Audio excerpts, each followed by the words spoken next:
and I get a text message from 23andMe, and it says basically, I don't know how to say this, but I think you're my brother. And I'm thinking, okay, this can't be real, right? Because I have no indicator of anything in my life.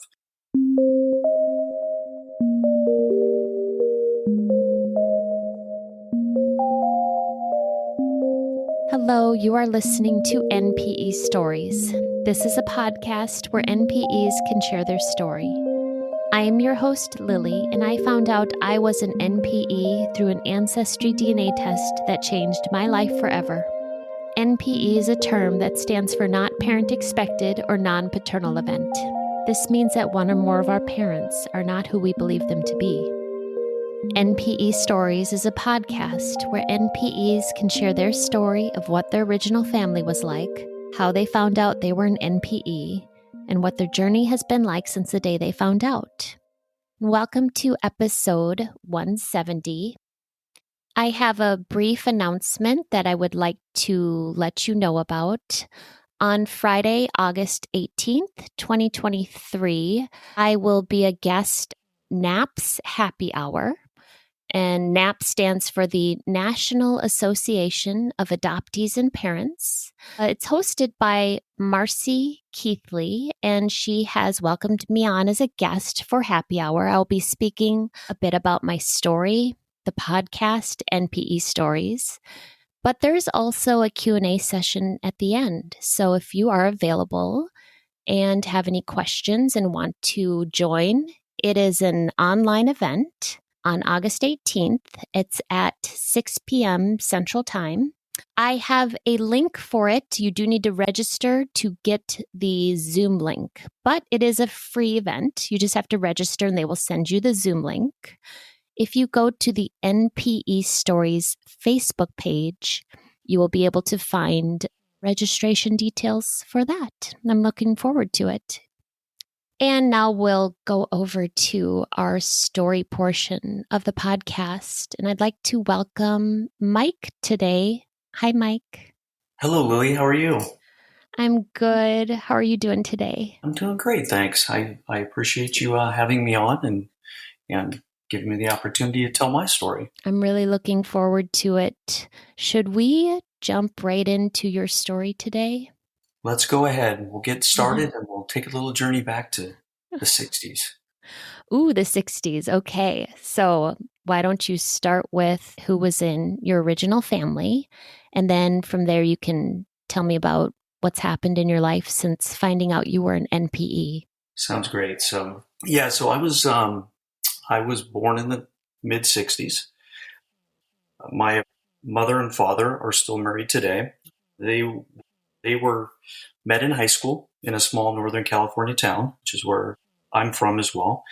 And as life takes on its opportunities, right? My mother and my father stayed together through high school, and then my father went into the service right after that. And so, as this is going on, there's family dynamics going on. My grandparents at the time on my mother's side were getting a divorce, and my father is adopted. So his family dynamics were obviously a little bit strange as well. He had some different, his father left when he was 2. So he didn't know who his original father was. So, they found each other and life kind of progressed, right? So it's about mid 60s. My mother gets pregnant. So basically, he was off at the service. Timing is a little, hard to get specific on, but obviously close enough where there wasn't any alarm or anything around the fact that she became pregnant. So they got married in that same year, later that year. And as a kid growing up, all I'm thinking of is, hey, my parents got, my mom got pregnant, so they got married.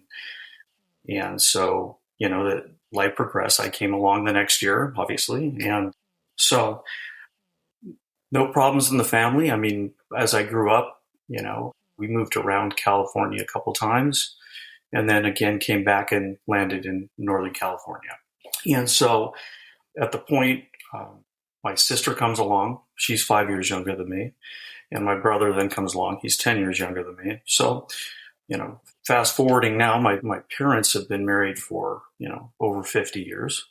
Growing up, family was pretty typical, right? We had, ups and downs like any family, opportunities to, you know, obviously challenges in, life and jobs and things like that. But from a parental experience, my parents were great, very loving, took care of us. There was no indication along this route that there was anything unusual about my situation, which I'll get into later, you know. And so, here we are kind of moving through life, and, I go to high school. I think it's like high school is probably about the time I started to figure out, hey, I think my parents got married because of me, right? Because the timing was a little off. The story was, well, you were just born a little early, and I was small when I was born, so it's not unusual what do I know? It's graduating high school and not really thinking about it. It wasn't like I got some sense that something was wrong. I don't think much about it, right? Life's getting ready to start happening, right? Like I'm getting out of high school, I'm getting ready, I'm going to college. I meet my wife. So I finished college, I'm moving along, and, we start our life, right? We start moving across the country, and, and career is growing. And again, my story doesn't really start till really technically in 2020. So I have no indication. I mean, yeah, I'm taller than my father, but other than that, it's not something you would catch. Although now looking back, maybe you might say, my brother is significantly shorter than me, and my sister is as well. But my mom's short, and my grandfather was tall. So I'm thinking, okay, so I don't have any reason to think there's anything unusual about my situation. So now here we are, we finally settled in Cincinnati, and, that's the city that we live in today. And, basically I've got two grown children now, great kids. My wife, we've had the opportunity to move multiple times across the country, and, and we've settled here. So we're thinking, okay, well, I'm not expecting my life to make any serious changes, like any turns, right? And so it's probably it was actually March of 2020 is when things really start to get interesting. And that's when I'm in my office. It's like an afternoon. It's right before the pandemic starts to really clamp things down. So no indicator, just sitting there. And I had joined in 2016. We had joined 23andMe, like most people. Just want to understand. I had a friend who said, hey, you should check it out. It'll tell you if you have any, issues with, genetics, and it'll tell you what country, your DNA is from. So you're thinking, okay, that's cool, And I think, probably just sitting on the couch one night, my wife and I order, a couple of those kits, and we do it. And, when we get the results back and all, we find out, hey, you're so much, from this part of Europe and so on and so forth. But nothing comes back to any kind of genetic issues or any challenges. And part of it was because I do have, some minor medical conditions, more genetic related. So I thought, well, heck, maybe I can find out, and, if this is part of my history. So basically, it's nothing really happens. Like you get, if you've gotten those kits, which I've heard you before say, I think you were Ancestry or what, you get, some alerts, people connecting, that kind of thing. And so one thing they don't put in the brochure is they don't say, hey, by the way, you might find relatives you didn't know you had. Mm-hmm. And so you start getting, these folks that are connecting, and I don't recognize the names. A lot of them, the further you get away from your own ancestry, the more the names change. And if you're not a close knit family in regards to your, secondary, families, you just don't, you don't recognize the names. And we were very close as a family, and still are close as a family growing up. So I didn't think anything about it. So I got a lot of those, and you look at them and you kind of go, know this name, and you kind of move on. So a lot of third and fourth cousins and things like that. So then in March of 2020 is when it really started to take on some dynamics, because that's when I got contacted by someone, and a sister. Yeah, no, this is not my sister, right? So I'm thinking, okay, and I'm sitting there, and I get a text message from 23andMe, and it says basically, I don't know how to say this, but you're my brother. I'm like, okay, all right. Take a little step back there, do a little thinking and trying to figure that one out. And I'm thinking, okay, this can't be real, right? Because I have no indicator of anything in my life. So, and I'm pretty far along in life to go, okay, let's just start introducing, all this new, these new experiences. So I, sent a note to call my wife, and I said, hey, I got this note on the phone. Do you think it's a scam? You think? She goes, well, I don't know if you can, scam DNA, and it's coming through 23andMe. So, and I had looked in there, and it did say that this person was your half sister. Okay, so I'm thinking, okay, this is getting a little strange. So I started having a conversation with her, and kind of, hey, maybe my dad had an affair. I don't think that's likely because that's just not in his nature. He's an incredible guy. He didn't, so and she kind of, she texts me back. She goes, it's not your dad we share. It's my dad. And at that moment you go, whoa, wait a second. I am the oldest child. So I'm thinking, okay, wow, I'm not ready for this. Right. And I said, okay, well, then she sent me some pictures, okay? And she started conversing a little bit with me. She started to tell me, I have another sister, and then there's other sisters. And I said, okay, all right, well, let me take this in, right? So they're, I'm kind of the shiny new toy, right? I'm one saw coming. And then, and I'm not ready for it because I don't really, I have a pretty good life going on, and I don't really know, how to handle it. The first thing I'm thinking about in this whole situation, once I figure out it's actually my dad, is I don't want anything to happen to my dad. Okay. It's because he's like a great guy, right? So you're thinking, okay. And they, meaning the first sister that contacted me, she really wanted to engage really quickly. She wanted to, she got the other sister involved, and they're both texting me, and I said, whoa, hey, why don't you talk to your mom? Like, I said, hey, whoa, I don't know that that's a really good idea right now because I don't think anybody in my family knows except for maybe my mother. So I said, hey, let's kind of proceed with caution here. So we started having conversations, and they sent me some additional pictures, and clearly, probably about a day into this discussion back and forth. Right now, it's just all texting. One of the pictures, I get it, look at it, and then I look at my high school graduation picture, and there's no mistaking where, unless I was, 20 plus years old in the 60s, that's my genetic father, right? You can totally tell the picture. I put the two pictures, I spliced them and put them next to each other, and I'm like, okay, yeah, this is hard to not realize. So, there's a lot of processing going on at this stage, because they're next, they're curious, right? At the point we're at in this discussion, I'm just probably 4 to 5 years younger than he was when he passed away. So he passed away in 2001. So that's my bio dad. And when I say dad, that's my actual dad that raised me.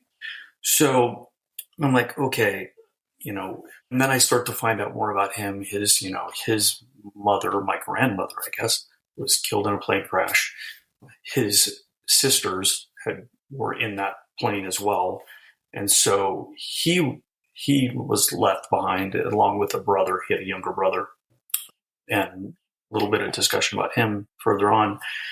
And so there's not a lot of people left on that side of the family other than, the two sisters that I talked to. And then in that discussion, I find out there's, 3 more sisters involved. So we're up to 5 sisters with my bio dad. And then, I have a sister with my dad, and, I guess they're not half sisters. I don't really think that way, but half sister and a half brother. And so all this is going on, and I'm trying to process it all as we're going through it. And then all I can think about is, hey, we got to kind of control the tempo of this conversation because I don't want anybody in my family to find out at this stage, because I was open to, and I was curious, right? After I got over the shock and awe, which was definitely, there when it first hit me. And then, because, at that point, the only person knew was my wife, obviously, and I told my kids. And, you're thinking, okay, all you hear about is in genetics all the time is Dateline or something like that. And so very quickly do they start to figure out, okay, great, but now that genetic, anomaly in the family, right? I've figured this out. But again, you wouldn't really, I didn't really want anybody to know that. And to this day, really very few do. So they wanted me to talk to my mom. And I said, hey, mom's had some health issues, and, it's not a conversation I'm going to have, that I can't have face to face. In the middle of all this, the pandemic is hitting us pretty hard. Travel's difficult.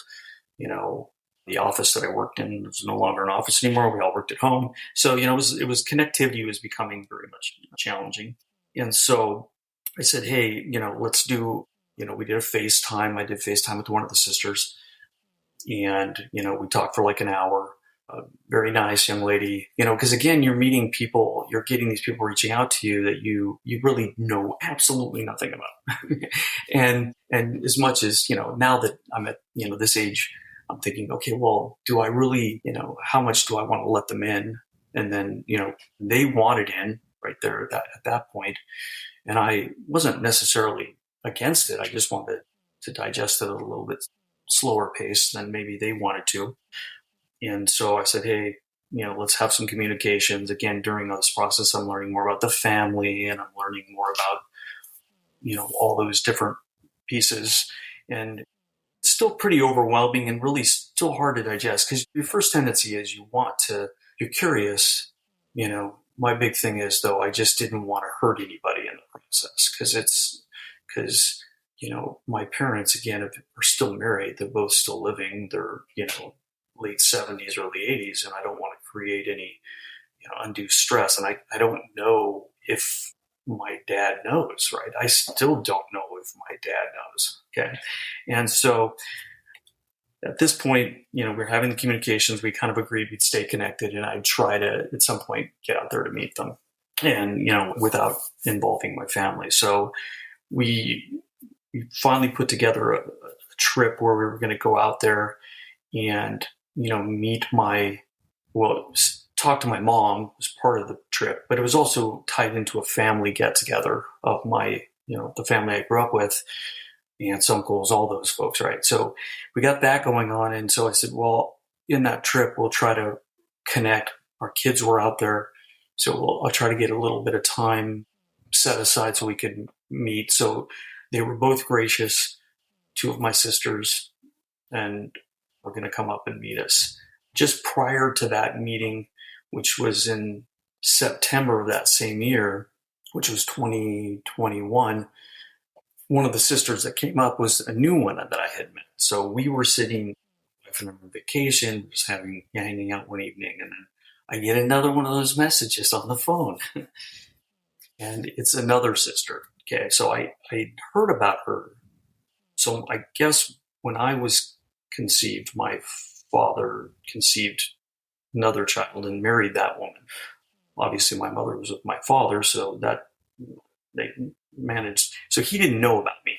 So he married that woman, had another sister, and then they made it. I don't know. I'm not sure exact the timeline, but maybe like 10 years, and then they got divorced, and then he had another relationship, conceived another child. And that child was the mother of that. They did not stay together. And she said, hey, I'm going to raise the child of my own, which is one of my sisters. And, please don't, disrupt my life. And then, of course, then he remarried in the, 70s, I think late 70s. And then he, had my two other sisters. And that's the wife that he was with when he passed away in 2001.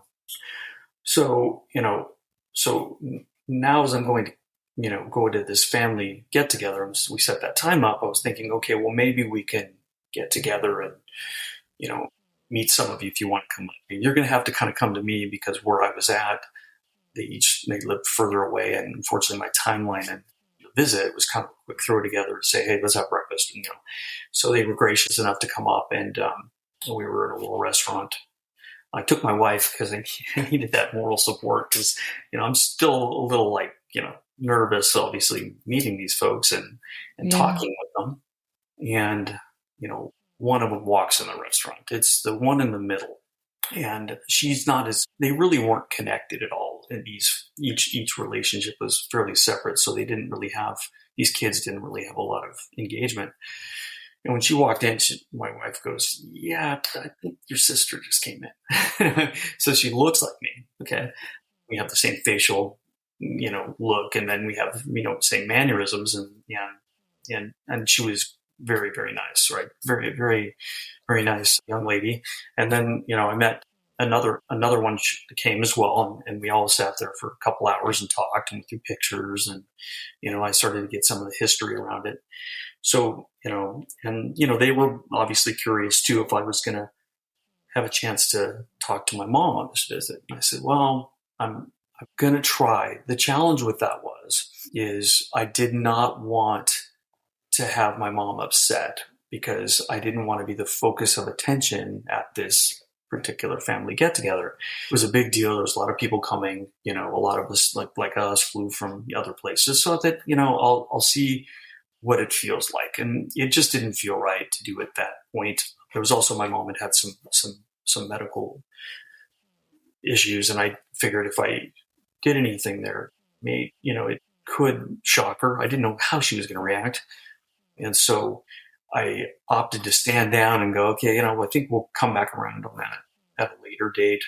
And, at that point too, the pandemic was still pretty prevalent. So travel was still very hard. So we didn't do anything that visit. And of course the sisters were disappointed because they're still really curious about what was going on. And, so was I actually. And so we went back and waited again. We were trying to figure out the right time because I had to orchestrate a scenario where I could spend some time with my mom because my dad was her constant caregiver. And so if I didn't break him away, he didn't like to leave her alone. And so she had some mini strokes and some different things. But we ended up coordinating another trip out last year, June. So as the story kind of goes on, we are now getting to the part where, we get a little discovery about, what really happened and what some of the backstory was. And so I was able to get here. We had coordinated a time my wife was going to take my dad out and give me that time with my mom. And so she left and I went in the bedroom when my mom was in there, and she's not an active person. So, she was laying in her bed, and, I just kind of sat down with her and, grabbed her hand and asked her how she was doing. And, she's definitely alert. She definitely knows what's going on. And so, we talked a little bit and I said, hey, remember when I had that genetic test back in, 2016, I think it was, and she goes, yeah. And I said, well, I found out some interesting things, and I felt like I needed to kind of have this conversation with you, face to face. I said, does Dad know I'm not his genetic child? And I mean, there is no hesitation. She goes, I don't think so. I didn't really know. I wasn't sure. And I said, okay. So I said, what can you tell me about it? Can you tell me anything about what went on? And she said, well, your dad was away and, he was good looking. he was very, very, what she said was like suave. She was very, and she goes, I kind of got carried away. And then I said, okay, well, she goes, I thought maybe you might not have been. And I said, okay, well, and I'm just being very, which was really her response was, I wasn't sure how she was. At first it was a little, she was sort of talking, and then I think she was thinking, okay, how do I get out of this kind of situation? Mm-hmm. I said, hey, I'm okay. I said, I'm okay with it. I said, he's passed away, so I really can't go backwards.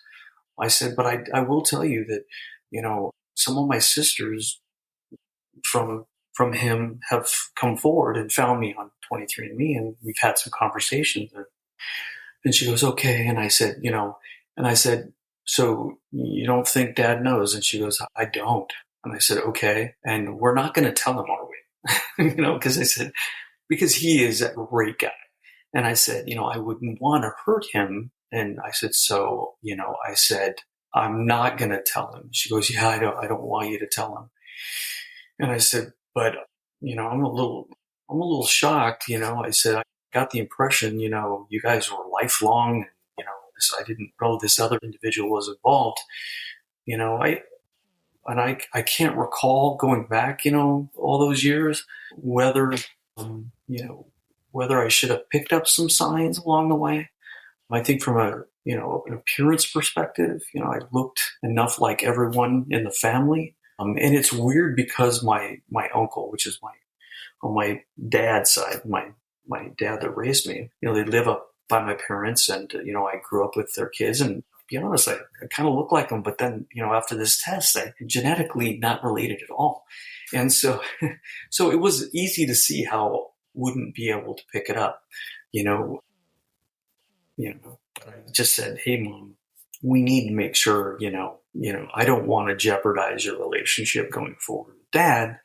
And she said, oh no, I don't, I don't know how he'd react. And honestly, my dad is a wonderful man. So I don't know that at this stage in life it would, but I didn't want to risk my relationship with him, which we talk weekly, or my relationship with, or her relationship with him, so it's a really, it was a really unusual thing to have to kind of sit through. And you're like, and we talked for probably a half an hour or so just about, life. And she said she had ran into him, because all of these folks live around my parents, where they live now and where I was raised.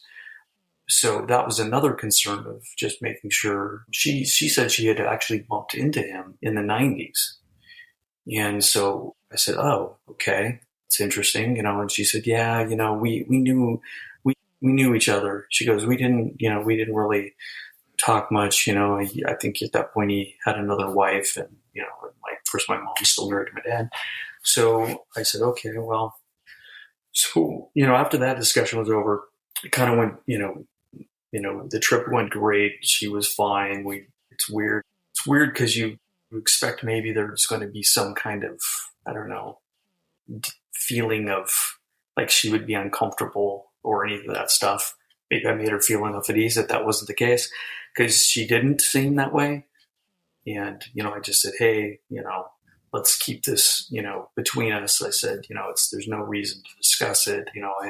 I'm very close with my brother and sister, and I didn't really want to create any friction there. I don't know that it would, but, and so after that, we came back, and, I obviously connected with the sisters again, and kind of let them know, what I had found out, that it was it was basically a little fling, and I was the byproduct of that, and really wasn't going to push my mom on it any further, because I didn't really feel like that was the hard, or, the right thing to do. It felt like if I did that, I could create some definite, anxiety, or a chance that things could leak out. And I'm still very, protective of that scenario. At this point, I didn't know my grandmother on my father's side. My father's had missed my dad, that raised me. He's had his fair amount of challenges. He was, like I said earlier, he was adopted, and then he's had family challenges. My grandmother had passed away early, on, and so you create. He didn't really. It's not like his childhood didn't have the bumps, and so from my perspective, I don't know that he would. He's always been great, so I didn't think he'd have any concerns, but just didn't want that to get out. And then, so we kept in touch with sisters now going forward. Really, there's only one that I consistently talk with, and it's the one in the middle. that reached out when I was on vacation. She's I'm her only connection to our father because her mother had passed away, and he obviously had passed away, and she didn't really know the other sisters as well. So we got talking. She still lives in the town where I was born and conceived. So I said, hey, let's keep this again between us because it was a small town and people would know at this stage, and she was great about that, and we've stayed connected and talked, and we're going to try to get together again. But I think the hard thing is when you find this out, the first reaction typically is you want to just, some people want to just dive in, right? You don't want to take, and my big thing was I'm going to take a step back here and figure this out because there were people that were going to get hurt in this, and that was not the objective. Because if he were still alive, I would have wanted to meet him, but I can rest assured I would not have wanted to disrupt the life that I had. I could, you think about, okay, if I'd have found this out when I was, 15, what would life look like, right? Instead, finding it out when you're in your mid 50s. And then, even if you found it out in your 30s, right? By then I'd been married for, 10 years or whatever, you still, it would cause this ripple effect through life. And so my decision was, I'm not telling anybody. Okay. And there's a few close friends that know, my kids know, but, at the end of the day, it just wasn't, I may, after my parents, pass, I may say something, probably would say something to my sisters, but why either one of them, we're not going to talk about that. I mean, and, and so I'll still continue to talk to the sisters as I can. There's, of the 5, I've talked to 3, one of them, one that's my age and a little bit younger than me. I reached out to one of them. They haven't responded, and that was actually recently in the last couple of months because I understood they had wanted to meet me, but she never responded back. And then on his brother, it's like I looked a lot like him. So I think, and they're probably thinking like I think, right? So as you start to meet people, you're not sure who you're meeting, what their agenda is, and what, so it takes you a while to kind of go through that. And I was talking to a cousin that reached out through this process because once I was discovered, then all my new family were reaching out. I said, well, hey, if his brother wanted to meet, talk to me. I would do that. You can send him pictures. I sent her a picture. And she said, yeah, he doesn't want to have anything to do with the genetic stuff, thinking, well, it was the 60s, so who knows how many, kids might be running around out there. I may have more sisters or brothers, but he said, yeah, I didn't really want to connect. And I think, I can understand why. I mean, he's in his late 70s and he said, okay, well, what does this guy want? What could be his agenda? And so you're pretty cautious about approaching that. So I haven't had any further conversations with that side of the family. One of my sisters just had a birthday. I texted her a happy birthday, and she texted me back. But until I get out to California again and can arrange to see if they want to get together, one of them was a little more apprehensive as well. But she said, hey, if you're out again, I would like to meet you. It's weird because you don't have any family, you don't have any history to talk about that's related to any of them. They have all the history of the father and that kind of thing. And so, the only father I have is my dad, and I've run a scenario through my head, and I've been married for over 30 years.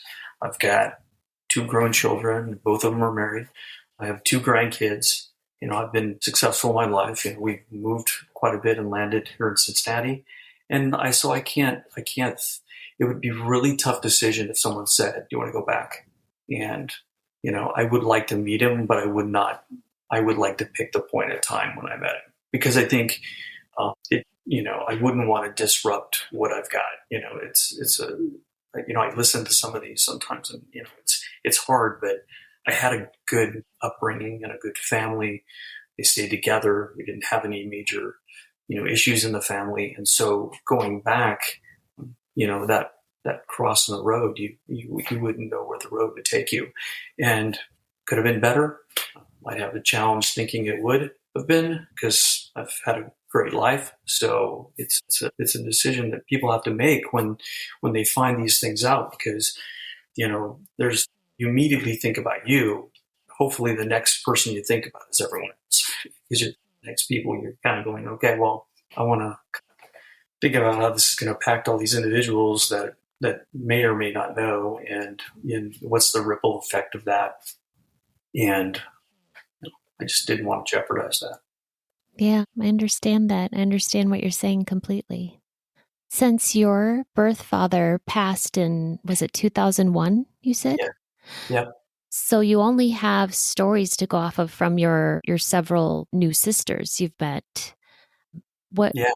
I mean, what do you feel about the sort of personality, the type of man that your birth father was?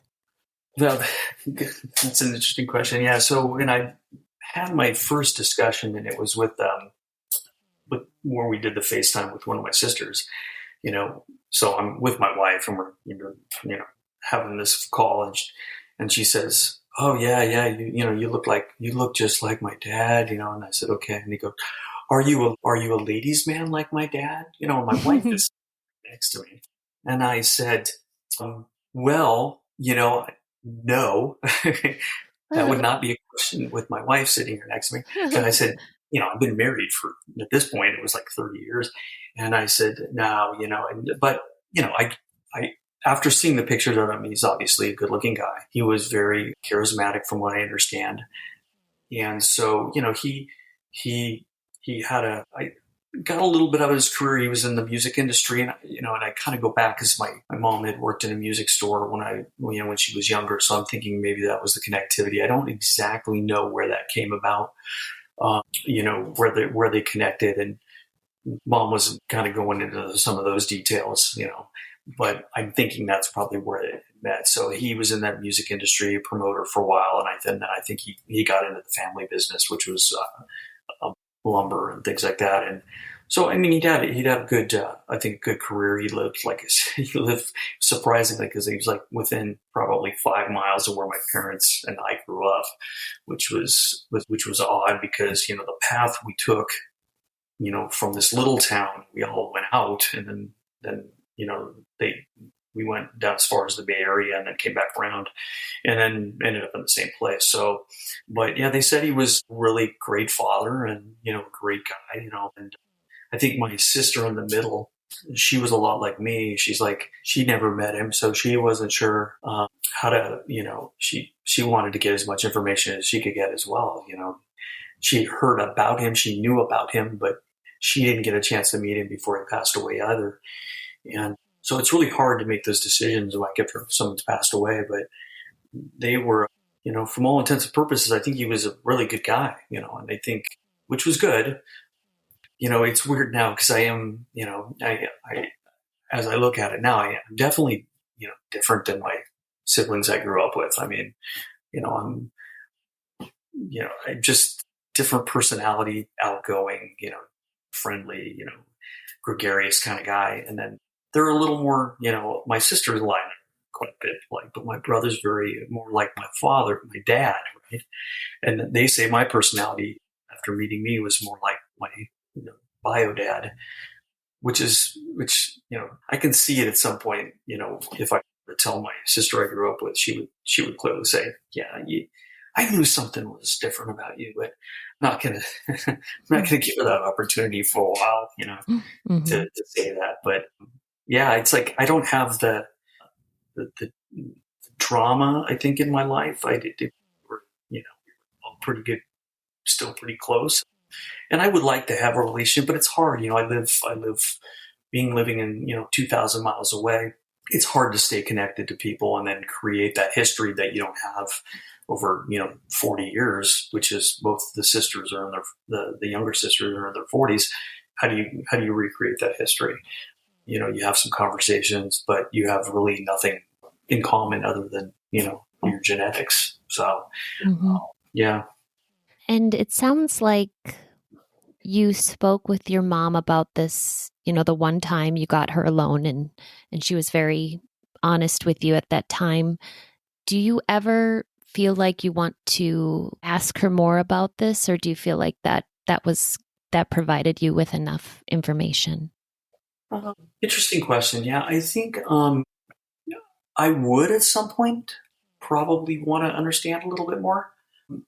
Will I have the opportunity? I'm not sure. I think, again, it's an orchestration to get her by herself. After you sit there for half an hour and you have a conversation, and some of it I had to pull, some of it came out a little easier, and then you're thinking, okay, well, could do would I ask maybe a little more detailed about how they met, maybe a little bit more about did you have any further conversation, after you knew, or if you thought, I was not dad's. And so I could see me trying to do that. It's not something I could do over the phone or could orchestrate too easily because of how, she doesn't talk on the phone as much anymore, so it's got to be one of these situations where I get her and kind of isolate herself and have a conversation with her. I think she would be open to talking.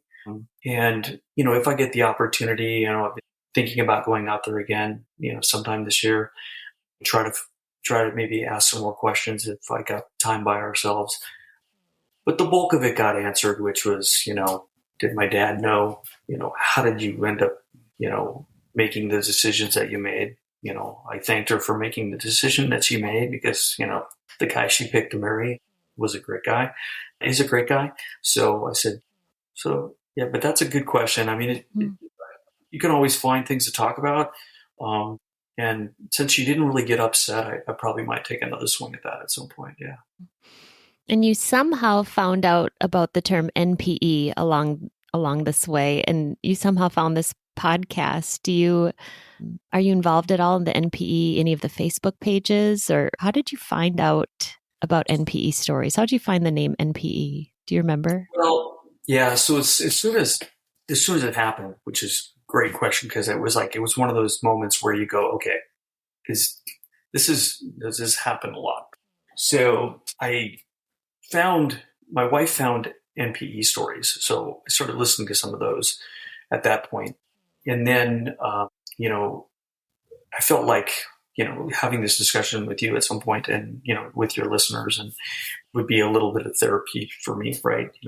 To still kind of dealing with all this new knowledge I have, and that's when I reached out to you back. It's probably been about a year and a half ago, I think. But during that time, I also did prepare for my discussion with my mom.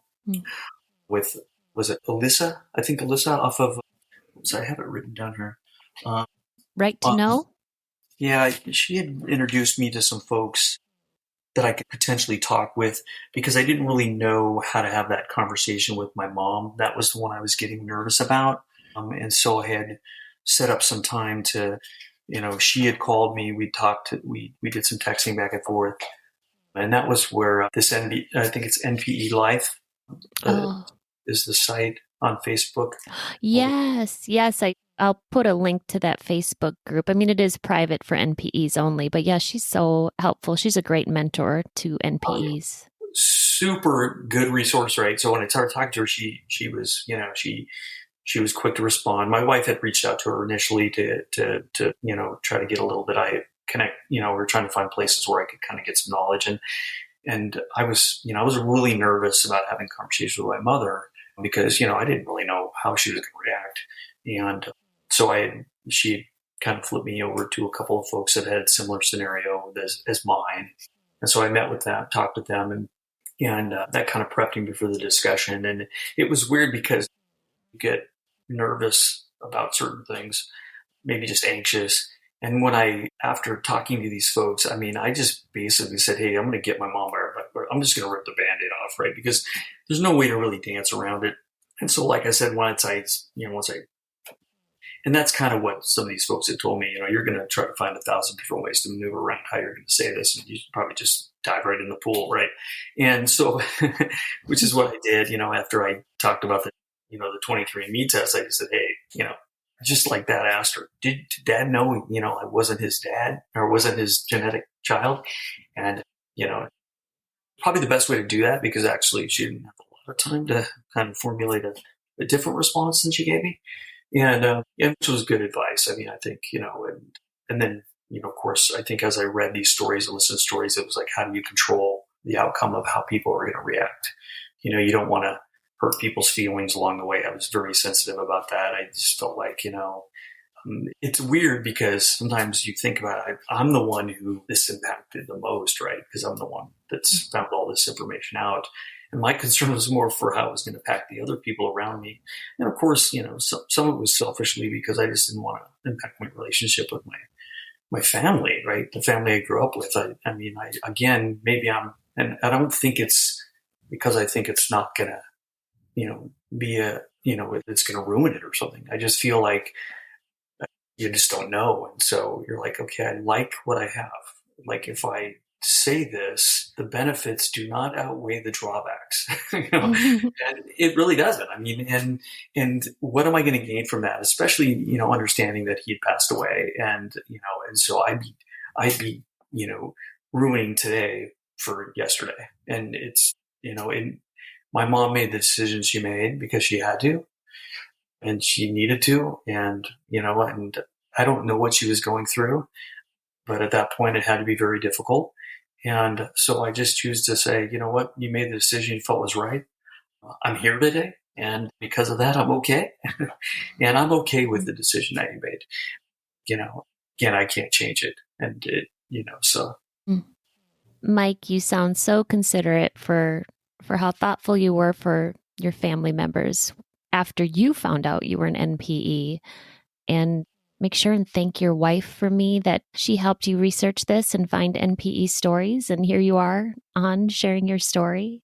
And if people wanted to get in touch with you, could they do that? Yes, they can. Okay, what is the best way? Is it email? Yeah, I'll do it by email. Did you want me to give the email now? Yes, go ahead. So it's mjamesp1989@yahoo.com. Thank you. I will put the email link in the show description below. If you're listening and wondering where that is, normally, whatever podcasting platform you are looking at, you can just scroll down or click on the details and it will give you the links below to any resource that we talk about in the show. And Mike, thank you so much for coming on today and for sharing your story. Well, thank you again for setting up this platform for people like myself, and hopefully people will have will listen and take something away from my story. So thank you. These stories are here for us to identify with. If you are an NPE and would like to share your story, email npestories@gmail.com. You do not have to give any identifying information. If you are an NPE and would like to share your story, I'd like to hear from you. Subscribe to this podcast to hear more. Come heal with us.